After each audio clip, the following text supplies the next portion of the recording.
From the jungles of South America, is this an unknown ape? In the forests of the Congo, how huge was this snake which rose up and menaced a helicopter? In Mozambique, could this be an unknown species of big cat? In the Pacific, did this man see the legendary dragon of New Guinea? Did the mammoth and the supposedly extinct creatures of the Ice Age really all die out? Mysteries from the Files of Arthur C. Clarke, author of 2001 and inventor of the communications satellite. Now in Sri Lanka, after a lifetime of science, space, and writing, he contemplates the mysteries of this and other worlds. Even in this small island, there are reports of strange animals not yet positively identified. The horned jackal and the devil bird with its hideous strangled shriek. Yet this jungle, even though it stretches as far as the eye can see, is nothing compared with the forests which cover much of Africa and South America. There's room for a whole zoo full of unknown animals there. And looking at this, I'm reminded of a riddle posed by an old philosopher. What is the most cunning of all the animals? That which no man has yet seen.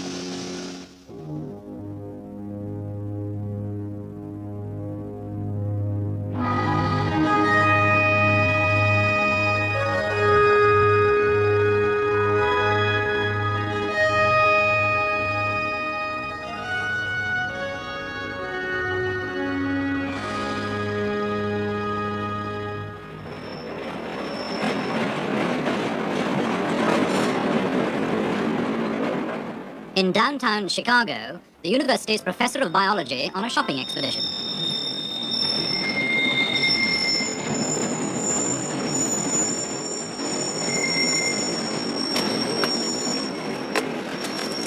What is all this you have? Well, a jungle machete, a jungle hammock, some medical supplies for the tropics, and a backpack. Where are you off to with it? Well, you may not believe this, we're off to Africa to look for dinosaurs. For it's in the Congo that Professor Roy Mackal and his colleague, explorer James Powell, really believe, from many reports, that there may exist a living dinosaur, or something like it. The animal is described as being as big as an elephant, or at least as big as a hippopotamus. It has a long head and neck and a long tail. It has feet that are like a hippopotamus, but it has 3 claws on each of these feet. Every kind of animal that we can think of that is alive today doesn't fit this picture. The closest it comes to, and amazing as this may seem, is a dinosaur that is extinct perhaps 65 to 70 million years. It does have an almost perfect resemblance to certain types of dinosaurs, particularly the 3-clawed footprint. That's almost the trademark of certain long-necked dinosaurs. What really got me onto this was in 1976, I had a grant from the Explorers Club of New York to study rainforest crocodiles in Gabon, which is the country immediately to the west of Congo. And since I had read about these reports, I decided to see if I could come across any similar information. So among the Fang tribesmen, I tried a little, flashcard test. I first of all showed them pictures of 5 animals which are reasonably common in the Gabon jungles. And in each case, I would say, can you recognize this animal? What is it? He says, sure, of course, that's an elephant, that's a gorilla, that's a leopard, etc. These things live around here in the jungle. We know them. Then just as a control test, I showed him a picture of a bear. Now, there's no bear in Africa, so far as we know. And I said, you know that animal? He said, no, we've never seen this. That animal does not live around here.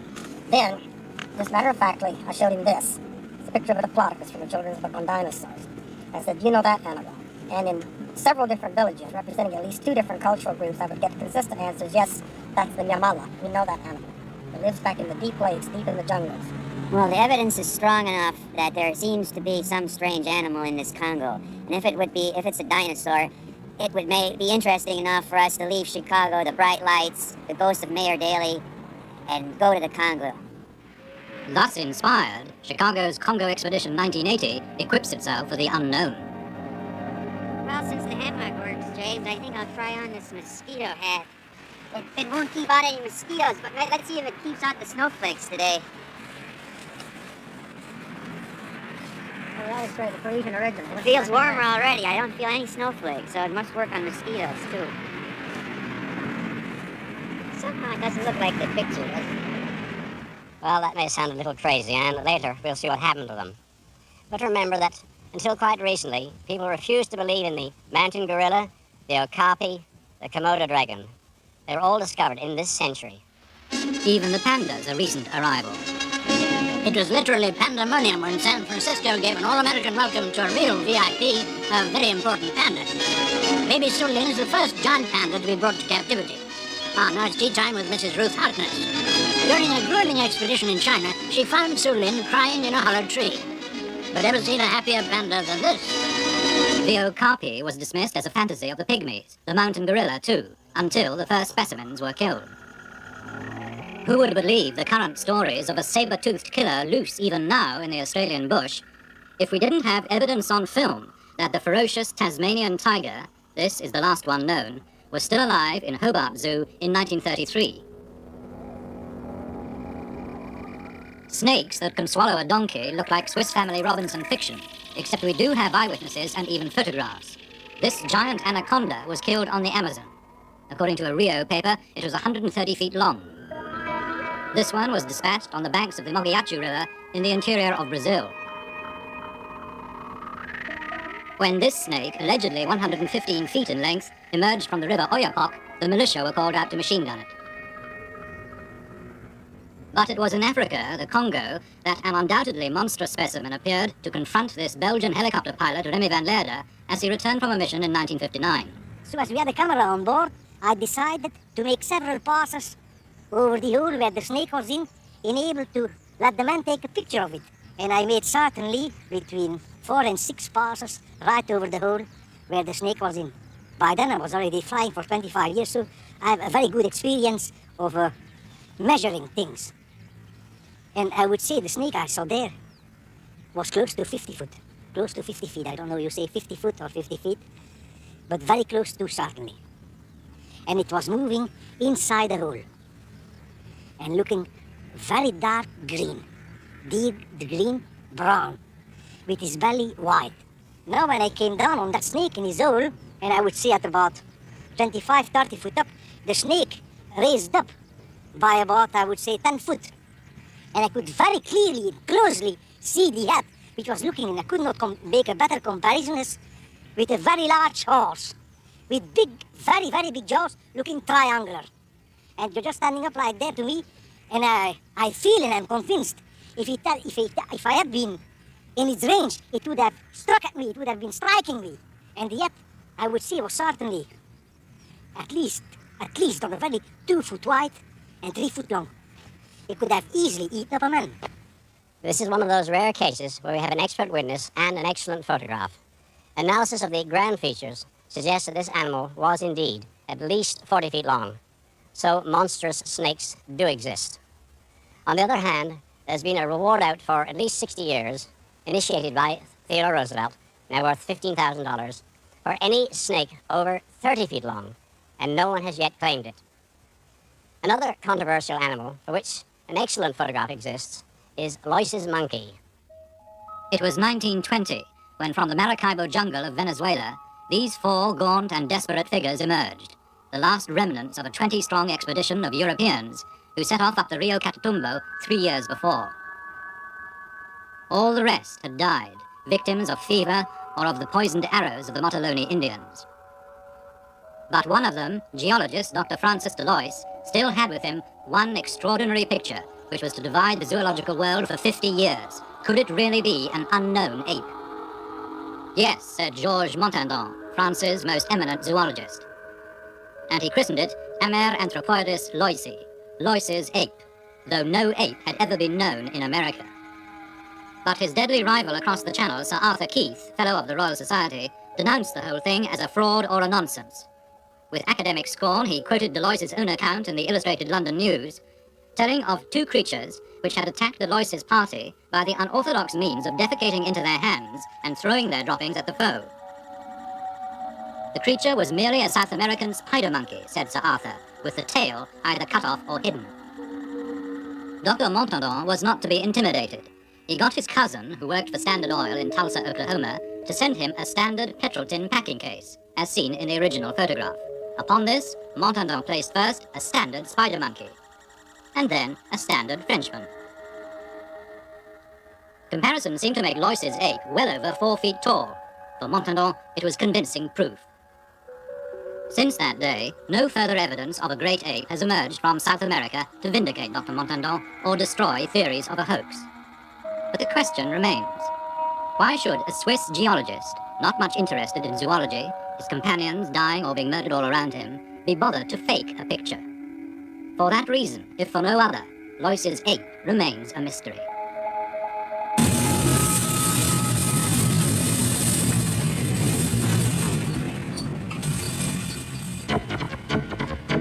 But the mystery of the king cheetah, for 50 years the obsession of white hunters in southern Africa, does now seem near a solution.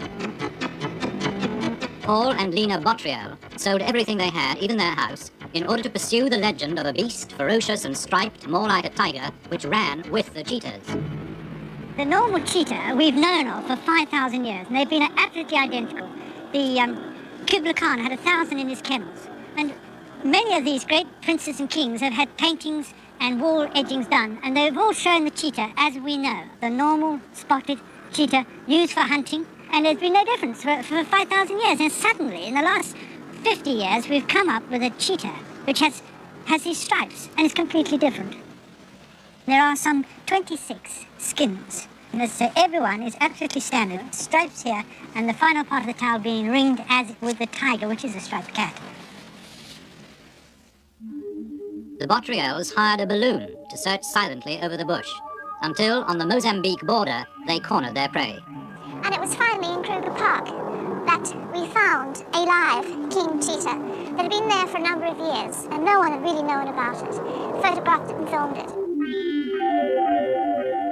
This is the only known film of the striped king cheetah, running here with ordinary spotted cheetahs.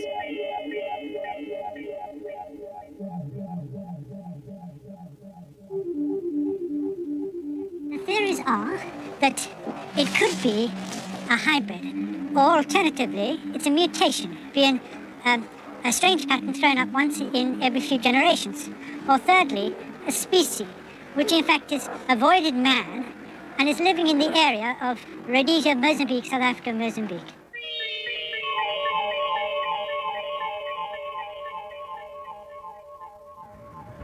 We could find a completely different species of animal, we don't know, and that in itself is enough to fight for and try and achieve. What may be a baby version of the legendary New Guinea dragon has also been filmed.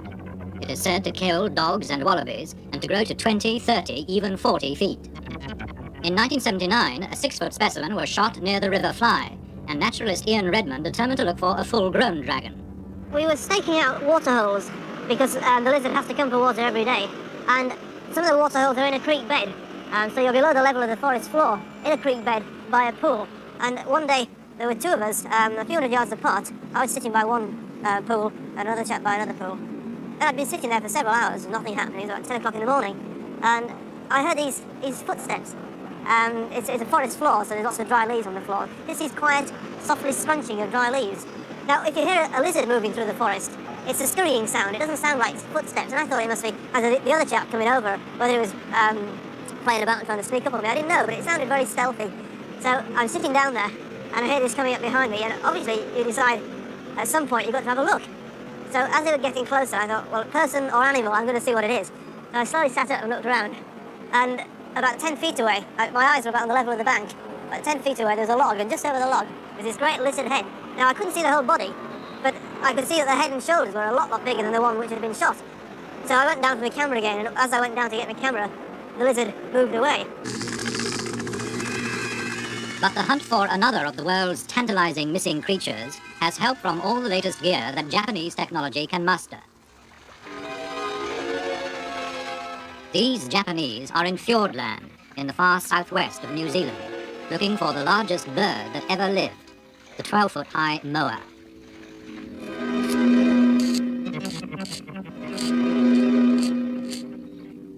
Excavations all over South Island have produced the massive bones of the moa. Flocks of their skeletons dominate New Zealand's museums. The moa certainly seems to have been seen as late as 1860, and one witness, Mrs. Alice Mackenzie, said she saw one on the sand at Martin's Bay in 1883. And it took no notice of me when I came near it. And I got nearer and nearer until I sat down on the sand behind it. And it was a bluish color, just a faded bluish gray color.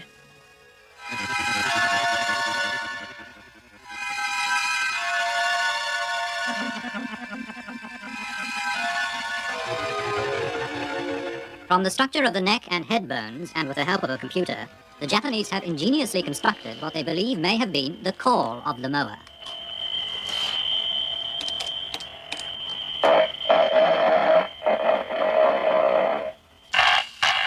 Armed with the tape and stories that the call has indeed been heard in recent times, they set off into the forest, hoping for, yet perhaps fearing, a response from a bird that was supposedly able to split a man's skull with its beak or kill him with a kick.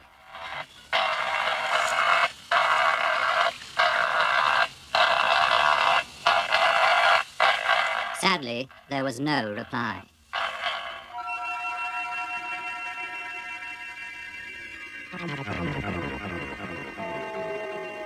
The most puzzling of all the stories of missing animals comes from the snowy regions of Siberia, the disappearance of the great hairy mammoth. Professor Vereshchagin has been on the trail of the Siberian mammoth for 40 years. И когда я бывал на Индигирке, в среднем течении, среди зарослей... When I was camping beside the river in Digirka in Yakutia, it seemed to me that at any moment, from out of the dense undergrowth, the head of a mammoth with its hairy trunk might appear and wander into one of the clearings among the valleys. It is ideal mammoth country. Долины реки Индигирки. On expeditions to Yakutia in the far north of Siberia, Professor Vereshchagin and other Soviet scientists have found the tusks and bones of hundreds of thousands of mammoths, which seem to have died in some sudden catastrophe. But back in Leningrad, Professor Vereshchagin does have one of the remarkable specimens which just occasionally emerge from the frozen soil of the tundra. A whole mammoth, fresh frozen for 10,000 years. This is the Berezovka mammoth, just as it was found having fallen down a ravine and been asphyxiated. И вот эта внезапная смерть, она подтверждается несколькими... Its pelvis was broken, and in its mouth there was still a piece of food, a clump of grass which had not yet been chewed. Трава. There have always been tales that mammoths still live in Siberia. And then, in 1977, some Soviet gold miners found a baby mammoth in almost perfect condition. Amid great excitement, it was brought back to the Leningrad Museum. But Professor Vereshchagin is sure it died at least 10,000 years ago. Первобытная орда производила охоту. The mother was killed by hunters. This baby was wounded by a spear in the right leg. It managed to get away, but died of starvation. But the discovery of the baby mammoth has produced a possibility even more exotic than the thought that the mammoth could be still alive. Next time a mammoth is found, Russian scientists are going to take some of its frozen body cells and try to clone it. That is, grow, as is now theoretically possible, a new living mammoth from the cells of a body dead but preserved for 10,000 years.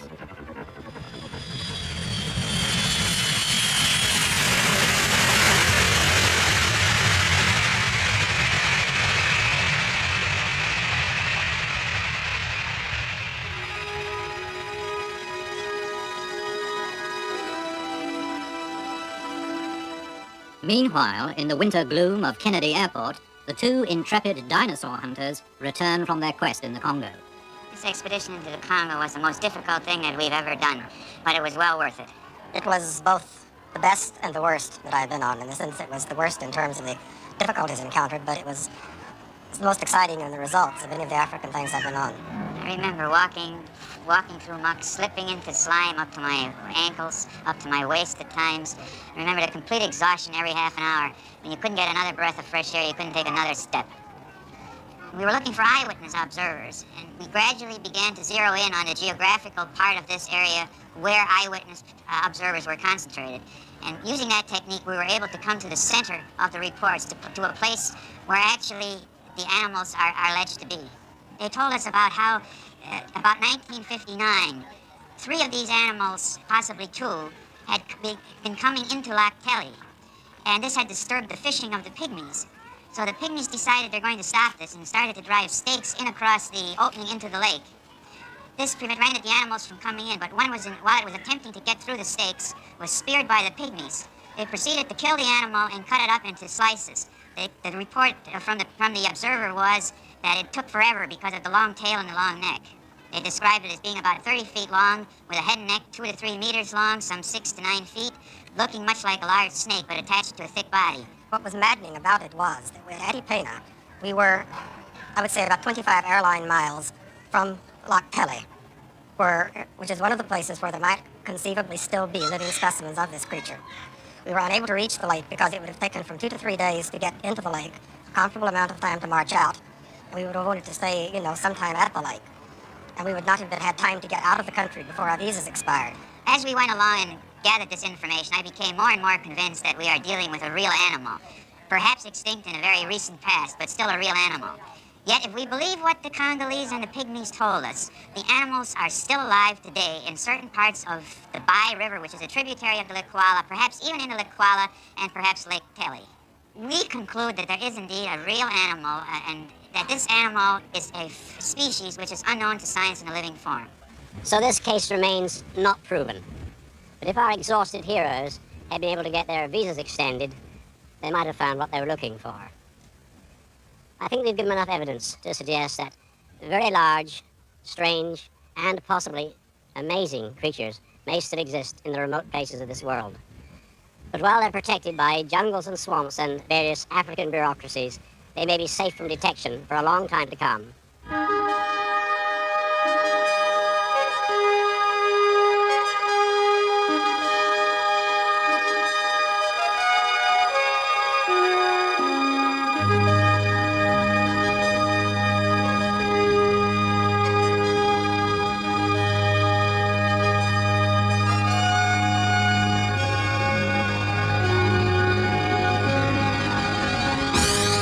Next week, the Star of Bethlehem and the Canals of Mars.